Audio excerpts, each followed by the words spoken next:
Have any of you ever looked at one of these skid steer loader and wondered how to operate one of them?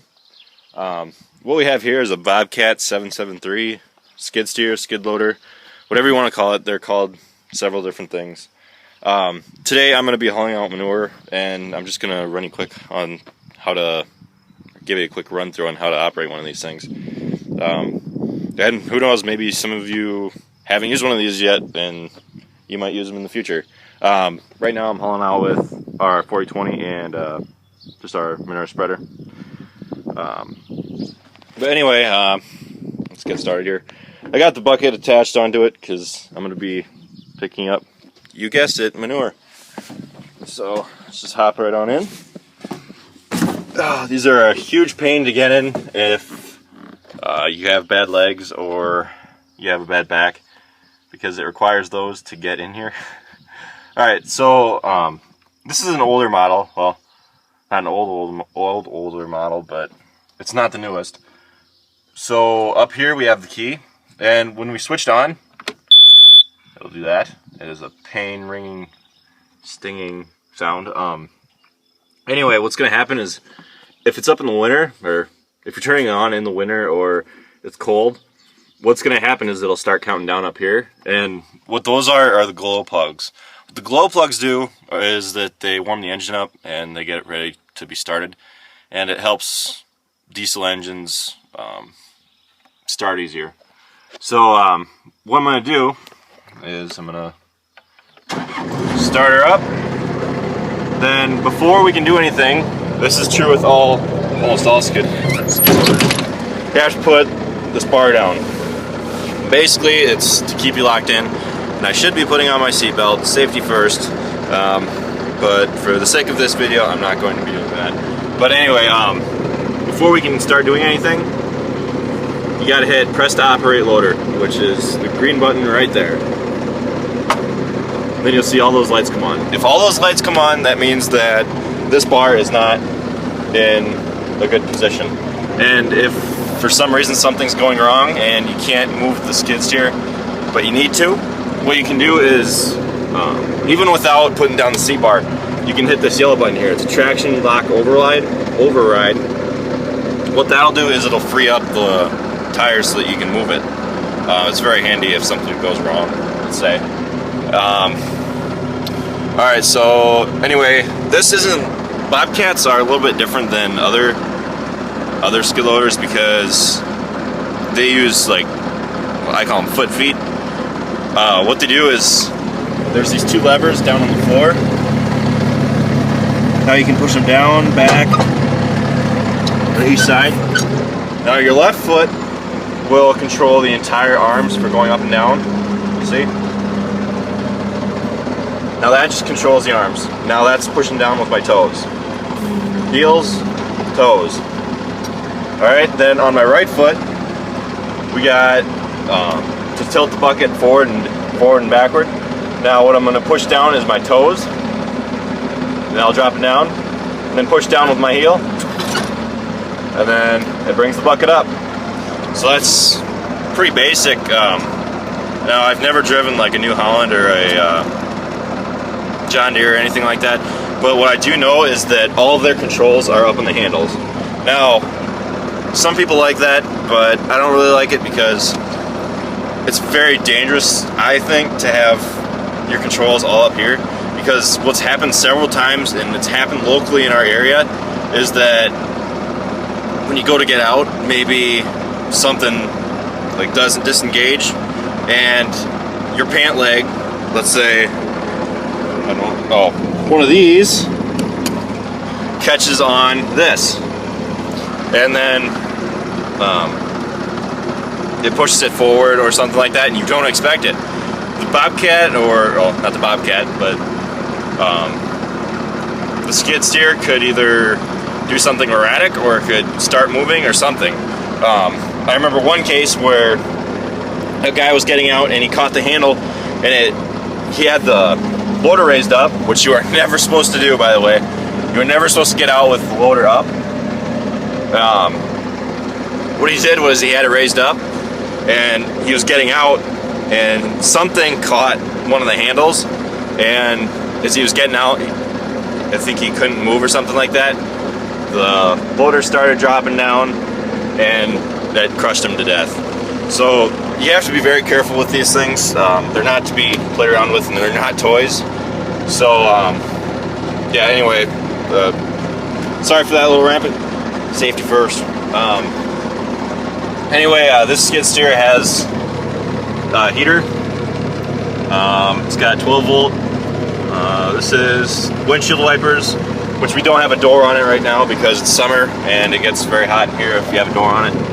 But you have cold and hot. This, we don't have an air conditioner on it, but a lot of models do. And this is just for your fans. And your fans are just these 4 holes right there and there on each side. So that's basically everything about the basics of the skid steers. One thing that these things do have that we don't use is the hydraulics. Now, just kind of, there you go. Now, we have different buttons on each handle. Don't ask me specifically what they do. You have 3 buttons back here, and you have 1 up front. It's kind of like a trigger.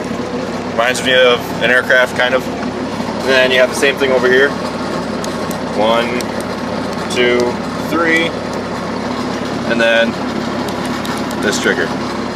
Now, if I were to want to turn those on, what I'd have to do is I'd have to come up here, and I'd have to hit either maximum flow or variable flow. And I don't know if you'll be able to. Yeah, see that? I pushed down on the trigger on the handle, and it started the hydraulics. But anyway, we have lights. That just turns on the front lights. That turns on the back lights too. And then we have bucket positioning. What bucket positioning does is that when you raise the loader up and down, the bucket will have a tendency to lean back. So let's say you have a bucket full of wet manure and it's really sloppy or something like that, and you lift it up, the bucket will start leaning back, and if it's really full, then what's going to happen is that all that slop is going to come right back down on either you or the Bobcat, and that's never fun. So that's always a nice thing to have on, because what it does is it keeps the bucket at the same level as you raise it up and down. High flow, I believe that is to make the hydraulics like high rate of speed. It's got this little label up here, attachment auxiliary hydraulics. Now what we have over here is auxiliary pressure release. On the older models or our other 763, they're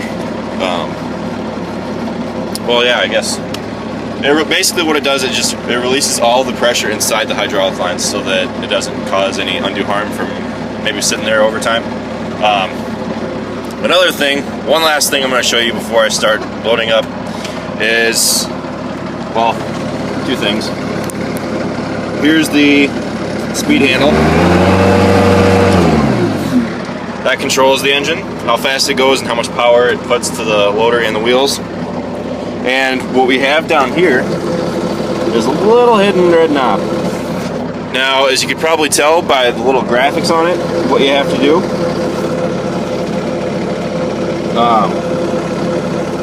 So basically, what you're going to do is, I'm going to show you what it does. Alright, I'm going to lift out on it. And then, actually, you got to turn and then lift out. My bad. It'll start dropping the loader down. Do that again because it was blurry. But yeah, you get my drift. That's basically everything for this model Bobcat. Here's the little attachments for the door.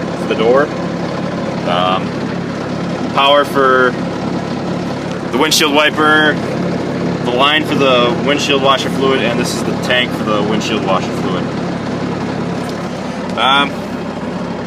That's basically it. If you ever have to get out of one of these things, what we have back here is pull the push to exit. basically, what this thing does is you yank on this and it basically pulls out the gasket around the window, and it'll basically just make it loose in there, and you can just push the window right out. So if you get down somewhere you shouldn't be, you can quick get out that way. We got all of our warnings here. We got a light. So yeah, basically that's about it.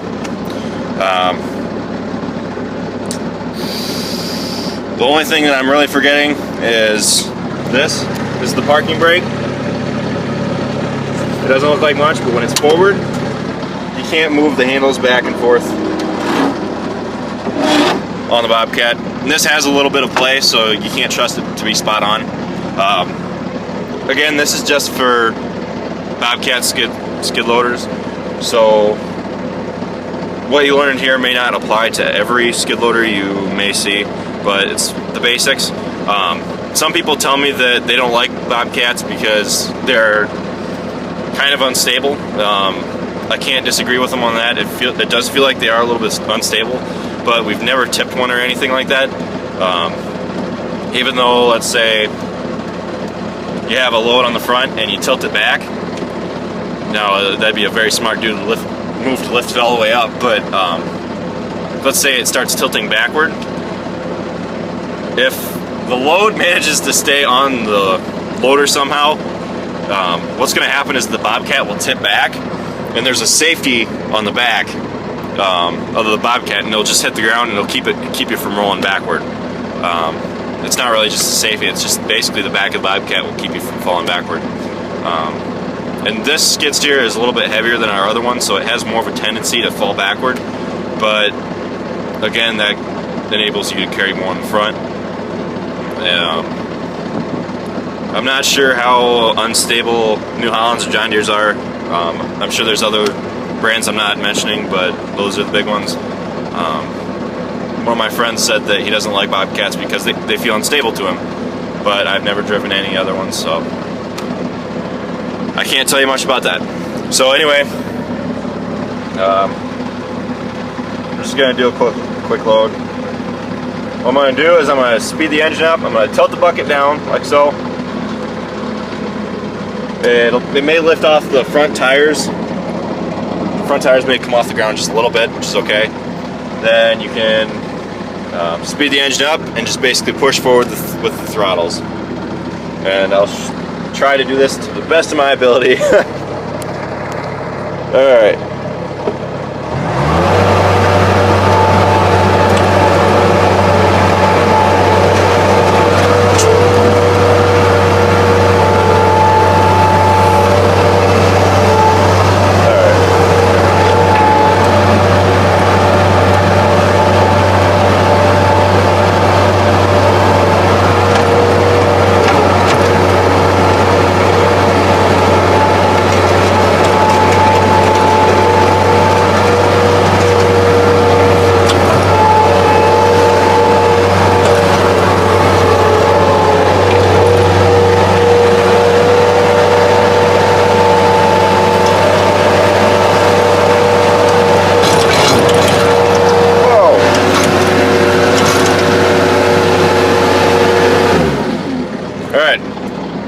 So that was highly impressive. No, that wasn't a full load, but again, I'm recording a video, so it's kind of hard to fill it up all the way. I hope you found this somewhat.